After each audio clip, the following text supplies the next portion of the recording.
Hello students, good morning. कैसे हैं आप सब?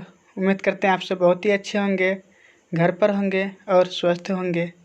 जैसा कि आप सबको पता है, हम 2 पार्ट का ऑब्जेक्टिव पूरी तरीके से आप सबको बता चुके हैं। और यदि आप सब में से कोई ऐसा स्टूडेंट जो कि उन दोनों पार्ट का ऑब्जेक्टिव नहीं देखे हैं, मंगलम पाठ और दूसरा पाटलिपुत्र वैभवम, इन दोनों का ऑब्जेक्टिव हम आपको बता चुके हैं। यदि कोई स्टूडेंट्स वो दोनों पार्ट का ऑब्जेक्टिव नहीं देखे हैं तो प्ले लिस्ट में जा कर के ऑब्जेक्टिव को देख लीजिए। और इसी के साथ हम आपको और एक बात बताना चाहते हैं, यदि आप वीडियो को अभी तक लाइक नहीं किए हैं तो वीडियो को लाइक कर दीजिए। साथ ही चैनल को सब्सक्राइब करके बेल का बटन दबा दीजिए ताकि आने वाले हर एक वीडियो का नोटिफिकेशन आपको मिलता रहे। चलते हैं, इस वीडियो में हम आपको अलस कथा के बारे में जितने भी महत्वपूर्ण ऑब्जेक्टिव हैं उन सभी ऑब्जेक्टिव के बारे में बताएंगे। और जितना हो सकेगा एक ऑब्जेक्टिव से जितना भी कांटेक्ट होगा उन सभी ऑब्जेक्टिव को हम बताएंगे। साथ ही सब्जेक्टिव को भी इसी वीडियो में क्लियर करने का प्रयास करेंगे, कुछ सब्जेक्टिव भी बताएंगे। तो लेट के बगैर हम 1 नंबर स्टार्ट करते हैं। 1 नंबर ऑब्जेक्टिव देखिए क्या बोल रहे हैं। अलस सलाह में आग लगाने पर भी कितने लोग नहीं भागे। अलस सलाह में आग लगाने पर भी कितने लोग नहीं भागे। तो इसका आंसर हो जाएंगे 4। क्या हो जाएंगे? याद रखना है स्टूडेंट्स, अलस सलाह में आग लगाने पर भी कितने लोग नहीं भागे थे, तो 4 लोग। अब इसके बारे में बताते हैं, आखिर अलस सलाह में आग क्यों लगा दिया गया था और वे 4 लोग कौन थे जो कि नहीं भागे थे। तो अलस सलाह का मतलब ही समझ गए होंगे। अलस साला मतलब होता है घर, अलस मतलब आलसी। अब क्या होता है, अलस सलाह में क्या होता था कि बहुत सारे, ऐसे तो पहले शुरू में 4 ही आलसी थे, लेकिन कुछ दिन के बाद धीरे धीरे आलसियों की संख्या बढ़ते चले गए। तो क्या होने लगा कि उसके ऊपर खर्च अधिक पड़ने लगा। इसलिए मंत्रियों ने क्या सोचा कि रियल में कौन आलसी हैं और कौन आलसी नहीं है, इनका कुछ जांच होना चाहिए, परीक्षा होनी चाहिए कि रियल में कौन आलसी हैं और कौन नहीं है। इसलिए आलसियों का जांच करने के लिए, आलसियों की परीक्षा लेने के लिए, उसका पहचान करने के लिए मंत्रियों ने आलस सलाह में आग लगा दिया। तो क्या हुआ, उसके बाद 4 लोग तो आलस सलाह में ही रह गए। आग लगाने के बाद भी वे सब नहीं भागे, लेकिन जितने भी धूर्त व्यक्ति थे जो आलसी चेहरा बना बना करके आए थे और भोजन ग्रहण करते थे, मुफ्त में खाना खाते थे और वहीं पे रहते थे, मस्ती करते थे, वे सभी धूर्त लोग भाग गए, लेकिन 4 लोग नहीं भागे थे। चलिए अब नेक्स्ट क्वेश्चन देखते हैं। क्या लिखा है, संसार में बच्चों का सच्चा रक्षक कौन होता है। बच्चों का सच्चा रक्षक मतलब बच्चों का देखरेख करने के लिए रियल में जो रक्षक होता है, रक्षा करने वाले होते हैं, वो कौन होती हैं। तो यहाँ पे माता। क्या हो जाएंगे इसका आंसर? माता, माँ। ठीक, याद रखना है। पिता नहीं होंगे, भाई भी नहीं होंगे, बहन भी नहीं होंगे, रियल में जो रक्षक होते हैं कौन होते हैं? माता।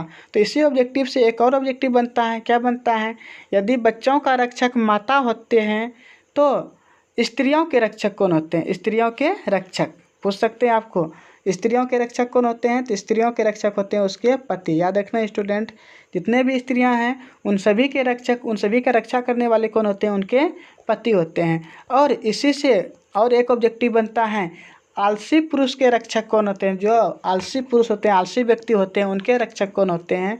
तो दयावान व्यक्ति। याद रखना, दयावान व्यक्ति। ठीक है, तो इस ऑब्जेक्टिव से हम 3 ऑब्जेक्टिव क्लियर किए। क्या बताए, बच्चों के रक्षक कौन होते हैं तो उसके माता, स्त्रियों के रक्षक कौन होते हैं उसके पति, और आलसी व्यक्ति के रक्षक कौन होते हैं? दयावान व्यक्ति।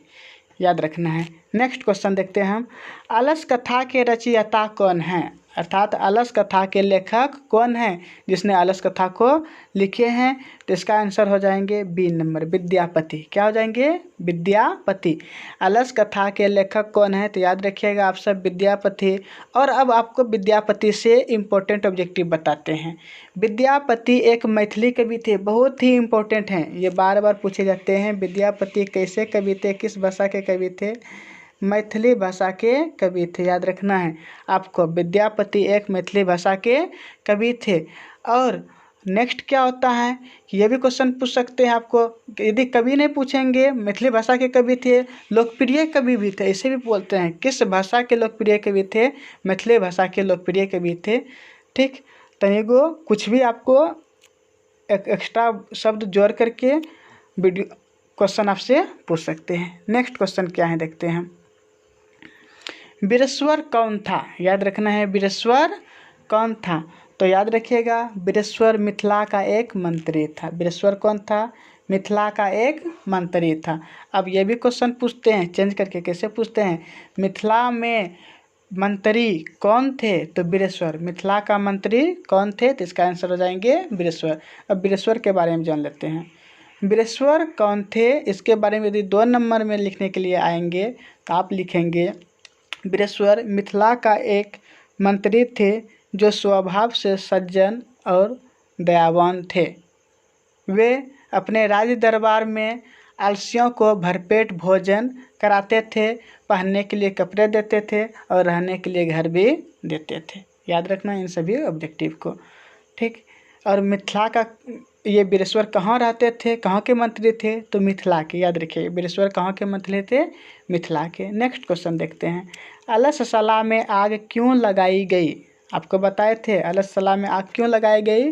तो नेक्स्ट यहाँ पे क्या है, पहला नंबर ए नंबर ऑप्शन, आलसियों को भगाने के लिए, ऐसा तो नहीं था, आलसियों की परीक्षा करने के लिए, यही आपको बताए थे। आलसियों की परीक्षा करने के लिए, आलसियों की जांच करने के लिए अलससला में आग लगा दिया गया था कि रियल में इन सभी व्यक्ति में से कौन आलसी हैं और कौन आलसी नहीं है। जब आग लगा दिया था तो क्या होते हैं कि आग को देख करके सभी धूर्त व्यक्ति भाग जाते हैं, लेकिन रियल में जो आलसी थे वे भागे नहीं, आग लगने के बाद भी घर में के अंदर ही रहे। और वे सब देखिए चारों व्यक्ति, चारों आलसी क्या क्या कमेंट कर रहे थे, क्या क्या बातें कर रहे थे। पहला क्या बोलते हैं, सुनिएगा ध्यान से, पहला आलसी क्या बोलते हैं, ये क्वेश्चन आपको पूछेंगे। फिर से इसका क्वेश्चन पहले बोल देते हैं। अलससला में आग लगने के बाद चारों आलसी आपस में क्या बातचीत कर रहे थे, तो इसका आंसर दीजिएगा आप सब। अलससला में आग लगने के बाद चारों आलसी आपस में कुछ इस प्रकार बातें कर रहे थे। पहला आलसी बोलते हैं, अरे भाई ये हल्ला क्यों हो रहा है। इस बात को सुनकर दूसरा आलसी बोलते हैं, इस घर में आग लग गया है। अब तीसरा आलसी क्या बोलते हैं, तीसरा बोलते हैं, कोई धार्मिक व्यक्ति नहीं है, कोई दयालु व्यक्ति नहीं है जो इस आग को बुझा दे और हमारे ऊपर भीगे कम्बल ढक दे ताकि हम जलने से बच जाए। अब इतना सुनते सुनते चौथा आलसी क्या बोलते हैं, अरे बच्चा इतना बकबक क्यों करते हो, चुपचाप सो नहीं सकते हो क्या, चुपचाप सो जाओ, हम सबको कुछ नहीं होने वाला है। तो बताइए कितना आलसी व्यक्ति कितना खराब होते हैं कि वो अपने जान तक को बचाने के लिए भी तैयार नहीं होते हैं। एक जगह पर पड़े रहना उसको अच्छा लगता है, खाना खाने के लिए, किसी भी प्रकार का काम करने के लिए वे लोग नहीं चाहते हैं। नेक्स्ट क्वेश्चन देखते हैं। अपनी भूख के लिए कौन कुछ नहीं करता है, आपको अभी तुरंत बताए, अपनी भूख मिटाने के लिए कौन कुछ नहीं करता है, तो इसका आंसर क्या हो जाएंगे, आलसी व्यक्ति। इसका आंसर क्या हो जाएंगे, आलसी व्यक्ति। अपनी भूख को मिटाने के लिए कौन कुछ नहीं करता है, आलसी व्यक्ति अपनी भूख को मिटाने के लिए कुछ भी नहीं करता है। आपको शायद 5 नंबर का आंसर नहीं बताए थे क्या, देखिए क्या है, अलससला में आग क्यों लगा दिया गया था, तो इसका आंसर क्या हो जाएंगे, आलसियों की परीक्षा करने के लिए। याद रखिएगा आलसियों की परीक्षा करने के लिए। 7 नंबर ऑब्जेक्टिव देखते हैं। अलस कथा पाठ किस ग्रंथ से लिया गया है, तो अलस कथा पाठ पुरुष परीक्षा नामक ग्रंथ से लिया गया है। इसका आंसर हो जाएंगे बी, अलस कथा पाठ पुरुष परीक्षा नामक ग्रंथ से लिया गया है। याद कीजिए हम आपको बताए थे काव्य मीमांसा, पहला नंबर में देखिए ऑब्जेक्टिव पहला ऑप्शन में क्या है, काव्य मीमांसा। कुछ याद आया आपको, पाटलिपुत्र वैभव पाठ को याद कीजिए, उसमें काव्य मीमांसा के बारे में बताए थे। काव्य मीमांसा एक ग्रंथ है जिसके लेखक राजशेखर हैं, जिसके लेखक कौन है, राजशेखर। और अभी पुरुष परीक्षा नामक एक ग्रंथ है, इसके लेखक कौन होंगे, विद्यापति। अलस कथा के भी लेखक पूछेंगे तो क्या बताएंगे, विद्यापति। और विद्यापति किस भाषा के लोकप्रिय कवि थे, मैथिली भाषा के लोकप्रिय कवि थे। इन सभी बातों को याद रखिएगा। ठीक, अब देखते हैं नेक्स्ट क्वेश्चन। मिथिला का मंत्री कौन था? अभी तुरंत आपको बताया मिथिला का मंत्री कौन था? बिरेश्वर था। मिथिला का मंत्री कौन था? बिरेश्वर। तो बिरेश्वर कैसे व्यक्ति थे? स्वभाव से सज्जन और दयावान व्यक्ति थे। इन सभी बातों को याद रखिएगा आप। नेक्स्ट क्वेश्चन देखते हैं। आलसियों को कौन अन्न और वस्त्र देते थे? तो बिरेश्वर के बारे में जब बता रहे थे, बिरेश्वर स्वभाव से सज्जन और दयावान व्यक्ति थे। वे आलसियों को भोजन और वस्त्र देते थे और रहने के लिए स्थान भी देते थे, अपने घर में ही वो रखते थे। ठीक, तो क्या हो जाएंगे इसका आंसर? आलसियों को कौन अन्न और वस्त्र देते थे? तो इसका आंसर हो जाएंगे बिरेश्वर। क्या हो जाएंगे? बिरेश्वर। याद रखिएगा स्टूडेंट्स। क्या है नेक्स्ट क्वेश्चन? आलसी पुरुष कितने थे? तो आपको बताएं शुरू से ही, आलसी पुरुष कितने थे? 4। आलसी पुरुष कितने हैं? 4 हैं, याद रखना है। नेक्स्ट क्वेश्चन क्या, आपको ये भी क्वेश्चन पूछ सकते हैं, अलस कथा पाठ में कितने आलसी पुरुष का वर्णन किया गया है? 4। और अलस कथा पाठ के लेखक कौन है? विद्यापति। अलस कथा पाठ किस ग्रंथ से लिया गया है? पुरुष परीक्षा नामक ग्रंथ से। तो इन सभी ऑब्जेक्टिव को बार बार आप याद कीजिएगा, बार बार देखते रहिएगा। ठीक, यही सब ऑब्जेक्टिव एग्जाम में आते हैं। अलस कथा पाठ में किस दोष का वर्णन किया गया है? किसके दोष का वर्णन किया गया है? याद रखना है। तो अलस कथा पाठ में आलसियों के दोष का वर्णन किया गया है। इसका आंसर हो जाएंगे आलस। अलस कथा पाठ में किस दोष का वर्णन किया गया है? तो अलस का वर्णन किया गया है, आलस का वर्णन किया गया है। याद रखना है इन सभी को। नेक्स्ट क्वेश्चन क्या है? गरीबों और अनाथों को प्रतिदिन कौन भोजन कराते थे? तो फिर वही बात आ गया, गरीबों को, अनाथों को, आलसियों को प्रतिदिन कौन भोजन कराते थे? तो इसका आंसर हो जाएंगे बिरेश्वर। कौन भोजन कराते थे? बिरेश्वर। बिरेश्वर कहाँ का मंत्री था? मिथिला का मंत्री था। याद रखना है, बार बार बता रहे हैं आपको।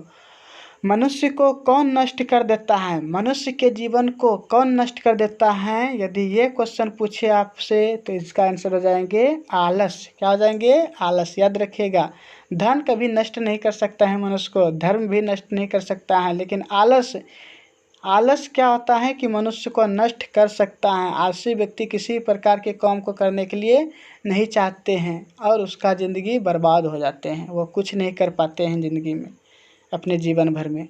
नेक्स्ट क्वेश्चन क्या है? अलस सला में लगी आग को देखकर कौन भाग गए? आपको बताए थे, याद कीजिए। आलस सला में जब आग लगा दिया गया तो आग को देखकर कौन भाग गए थे? तो सभी धूर्त व्यक्ति भाग गए थे। आलस सला में आग लगने के बाद आग को देखकर कौन भाग गए थे? धूर्त व्यक्ति भाग गए थे। लेकिन आलस सला में आग लगाने के बाद कितने व्यक्ति नहीं भागे थे? 4 व्यक्ति नहीं भागे थे, और वे चारों के चारों आलसी थे, 1 नंबर का आलसी।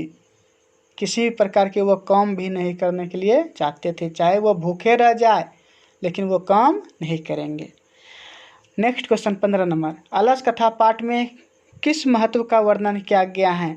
तो अलस कथा पाठ में मानव के गुणों का वर्णन किया गया है। याद रखिएगा स्टूडेंट्स, क्या हो जाएंगे? 1 मिनट।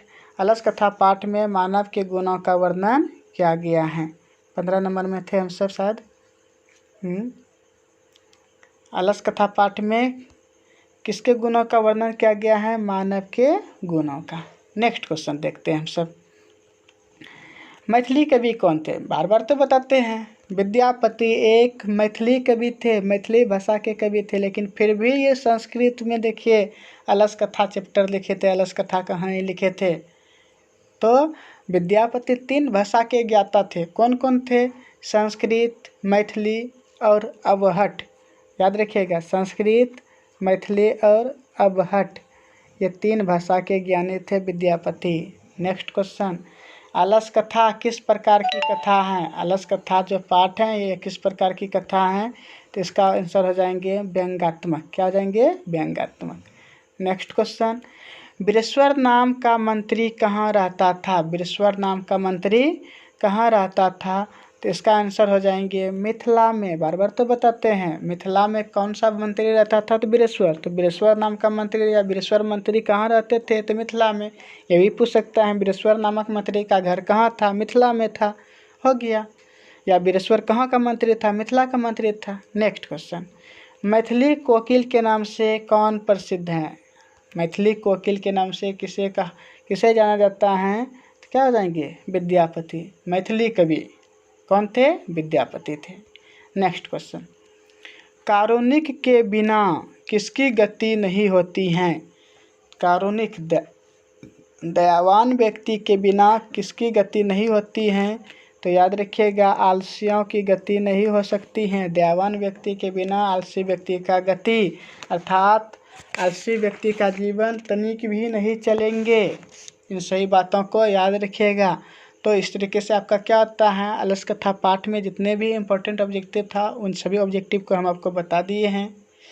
उम्मीद करते हैं आपको वीडियो अच्छा लगा है, और यदि वीडियो अच्छा लगा हो तो वीडियो को लाइक कर दीजिए, साथ ही चैनल को सब्सक्राइब करके बेल का बटन तक दबा दीजिए ताकि आने वाले हर एक वीडियो का नोटिफिकेशन आपको मिलता रहे। साथ ही और एक बात बता देना चाहता हूँ आपको, अभी सब्जेक्टिव पढ़ाने के लिए, थ्योरी पढ़ाने के लिए हमारे पास जितने भी बुक्स होना चाहिए वे सभी मौजूद नहीं हैं। इसलिए हम सिर्फ आपको मैथ का ही सब्जेक्टिव पढ़ा रहे हैं और अन्य सभी सब्जेक्ट का ऑब्जेक्टिव सिर्फ पढ़ा रहे हैं। लॉकडाउन के कारण हम भी घर में हैं, इसलिए आप सब भी घर में रहिए और स्वस्थ रहिए।